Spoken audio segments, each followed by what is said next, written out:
What we have got to focus on are the most important issue. Jobs, in fact. What's the story with jobs in this country?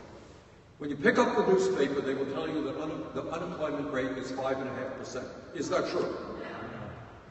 Kind of. That's exactly right, kind of. The official unemployment rate is 5.5%, but as all of you can imagine and determine, you got to figure out how do they come up with that number. And there are different government statistics, and one government statistic is 5.5%.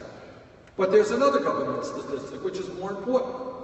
And it says that if you add those people who have no jobs, if you add to that number those people who have given up looking for work in high unemployment areas, if you add to that a bigger number of people who are working part-time when they want to work full-time, do you know what unemployment is in America? It's 11%. Do you know what youth unemployment is? Do you hear any discussion about youth unemployment? Very little. You know what it is? 17%. Do you know what African American youth unemployment is? It is completely off the charts. Much higher than general youth unemployment.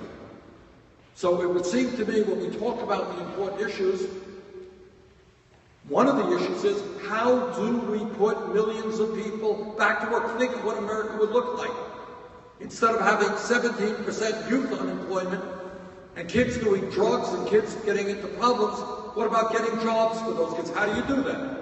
Well, one way to do it is that I introduced a $1 trillion infrastructure rebuilding bill which would create and maintain about 13 million jobs, rebuilding our roads and bridges and water systems and wastewater plants and levees and dams and airports.